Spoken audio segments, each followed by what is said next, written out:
Shahid is a story that deserves to be told, and there's one man who has taken it upon himself to tell Shahid Azmi's story.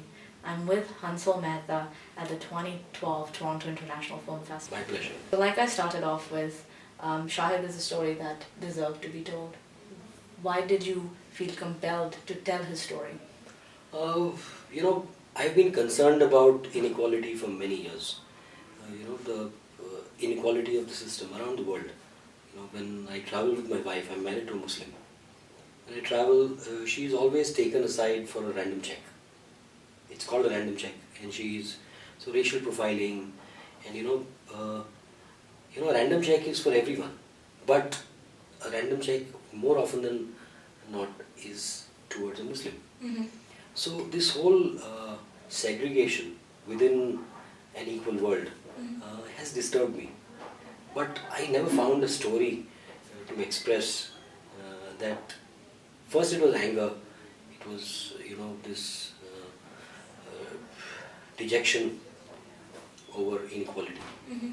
But I found a hopeful story amidst this hopelessness in the world, in Shahid's life.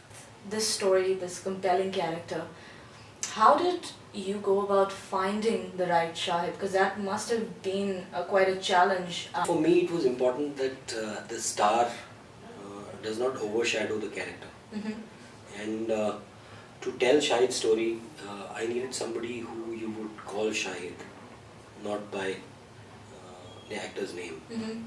So it had to be sort of free of an image, Mm-hmm.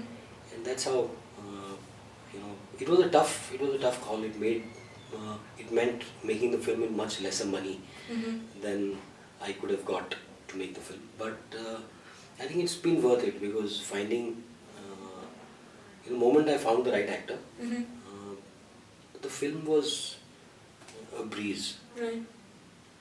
And it was my casting director Mukesh. He found the actor for me. Yeah. And then it was seconded. The choice was seconded by Anurag, because my lead actor Rajkumar was also in Gangs of Wasseypur. Yeah.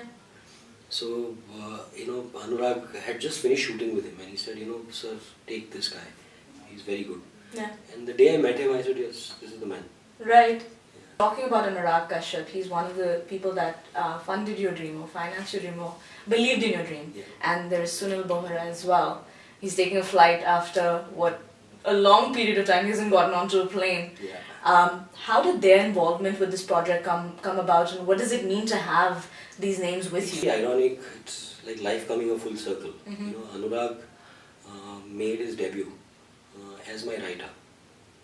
My first film was Anurag's debut as a writer, and coincidentally that film was also based on a courtroom drama. It was based on a lawyer. Right. It was called Jayate. So we started there, and somewhere all of us drifted apart. Right. I chose my own path. Anurag was following his own dream, and Anurag followed his dream. Right. Whereas I was getting disillusioned with what I was doing. I did not follow my dream for some time. And the day I realized that Anurag was in a position to sort of come and tell me that, to sort of support me to realize this dream. And Sunil again has been an old friend. Right. Most of us have been friends from those days when we had no money in our pocket. Not that it's very different now.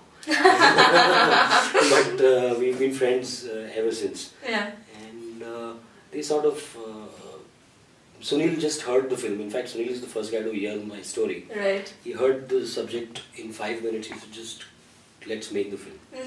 However you want to make it. And he called Anurag and said, Anurag said, just make the film with him, because he's gone through the self-reflection and he's going to make a good film now. So it's good to put your money on him right now. Right now, yeah. Reading an interview of yours, and you said that period of time you were making films that were not films that you would make at this point, this moment in time. Having that freedom and liberty to make something you believe in must be a very comforting feeling for you as well. The films I made me comfortable financially, But that financial comfort, I did not, I realized I was not making movies to be comfortable financially. I had a good career in IT, which I kicked, not for this comfort. Right. I kicked it to, pull myself out of my comfort zone, to be able to tell something that I wanted to say, something from the heart. Right. So, I don't know, I think I was leading another life then. You filmed the scene that the shoot down scene in Shahid Azmi's office. What was that? Why did you want to do that? What was that day on set like? We've shot everything in actual location. So we've shot at Shahid's house. His family actually helped us to tell the story. It was important for me to also shoot in those locations and show people that this is where he lived and this is how he lived. Because after he died, there were a lot of misconceptions. That there's always this whole conspiracy theory. That he was actually gunned down because of a gang war and he was part of a gang and other things. So we decided to shoot at places that show people that this is how he lived, this is how he ran his practice, and how do you expect somebody like him to be remotely even connected to gangsters and to sort of completely destroy those conspiracy theories. So the initial thought was that I wanted people to see his house. But as I began to shoot, we began to sort of live his life when we began to shoot in those locations. And his family was gracious enough to give the office. His brother actually practices now in that office. Oh, okay. Khalid.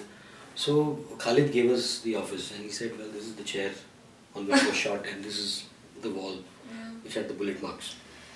So we shot there and it was not a very negative feeling. It was a very positive, somebody wrote in the paper saying it was eerie. I never felt eerie. I never said that. It was not eerie. It was, I always felt that he was looking at us from up there and saying, I'm with you. And trust me, that's how I'm here in Toronto. Yeah. This is the first Indian film that has a full nude scene, or a scene where the actor is fully unclothed, and your lead actor has interesting thoughts on it, and he said he didn't feel any inhibitions about it. He actually felt like it got him closer to the character. How was that day on set? I imagine it must have been a different type of day. It wasn't a different day. Yeah. Because we approached each scene instinctively. It wasn't written that he was nude. He didn't write it in the screenplay. But that moment when his human rights, when he was violated, we sort of felt that violation of that moment. So Rajkumar, I initially just told him, take off your shirt. I think, how do we do this scene? So I said, just take off your shirt. So he took his shirt off and he said, okay, sir, I'm not feeling this moment. Give me a minute. So he stripped. And he said, give me just 5 minutes. And he just sat on the side and he broke down. He broke down and the scene was shot in exactly 10 minutes. But Rajkumar cried for nearly 3 hours. He could not stop sobbing because there was a certain, I felt very, I retreated to one side. I felt that violation. When your basic dignity is violated in the name of interrogation, in the name of asking questions. So in that, we are violated day in, day out around the world. We're violating people's basic dignity. And so that shot is more symbolic. It's not about nudity. It is not about anything. It's a metaphor for the inequality and the lack of dignity that we give to another human being. In cinema, very often biopics are not attempted. People steer clear for them, be it because of research, funding, finding the right actors. Why do you think that's the case, and did you feel that struggle? No, actually, things have become much easier in the last 2 years. The emergence of Anurag as a producer to reckon with has sort of helped. Anurag, Sunil, both of them have sort of backed those kind of films. You know, then Pansing Tomar, which was suddenly Yes. pulled out of the grave. Yes, yes, of You course. know, and it became a success. So, you know, for me, it's not a biopic or anything. It's about finding stories. There are stories right in front of us that are waiting to be told. You know, and then we cry that there are no stories. Where there's literature in people's lives, it's there in the papers. So there's stories waiting to be told. So why not those? And now, I mean, it's I didn't find it that difficult. I met Sunil and he said yes. Yeah. I met a couple of other producers and I'm thankful they Yes, did sir. not want to make the film because they would have messed it up. They did not question my vision even one bit. You know, I showed the film after I cut it to Anurag, and he finished. He came, hugged me, he said, "Okay, sir, this is it," and that was it. That was it. That was the level of interference. Have you shown the film to Shahid Azmi's family? And Yes, I showed it to Khalid, his brother. Yeah. So it was Ramzan. So his mother actually is very conservative. So she doesn't really watch films because it's considered against their religion. But and it's also very difficult for her I can imagine. to Yeah. see that life coming alive. But I showed it to Khalid, who was really moved. He was really moved, and he said, "कि अम्मी को दिखा देना, यादें ताज़ा हो जाएगी." And while we were shooting, there were times, you know, one day, one boy came from the colony and said, "Ammi wants to meet." She told Rajkumar, "Wants to meet you." So he said, "Sir, come with me." I don't know if she wants to shout at me or what. So we went to meet her, and she said, "You know, just wanted to see you. I suddenly had this major remembrance of my son. I was thinking of him because yesterday was the day he was killed. And suddenly I was thinking of him and I wanted to see you." So while Rajkumar was walking, I mean, from the curtain we could see people looking and closing. The kids of the house, his brother's kids and all, kept looking at him. You know, it's that's how close it all became. I mean, the family has been lovely, wonderful. What is your hope that audiences, people that see this film, either learn from the film or get from the film? What is your hope with Shahid? I want them to go back home thinking, examining their own lives. That is, you know, cinema cannot achieve social change. Cinema cannot bring about transformation. But cinema can provoke you to think. Like any good work of art, literature, can provoke you to think. And I'm hoping that my film gets people to think and examine the way they behave with other people. You know, so one of my actors actually saw the film, and you know, he came out and he said, you know, I did not know, he had taken part in, you know, this Babri Masjid riots. He had worked with the right wingers to sort of go and break down Muslim houses. He said, "I'm such an anti-Muslim person, but this film has sort of changed the way I look at it." Yeah. And I'm hoping that people, you know, who have these prejudices in their heads, go back and just at least question themselves about the prejudice. I mean, you know, we are all human beings. Hansal, it's been a pleasure talking to you. Thank you for making time for Filmicafe. Thank you for making this film. And hope Shahid is as special for the audiences that see it as it is for you.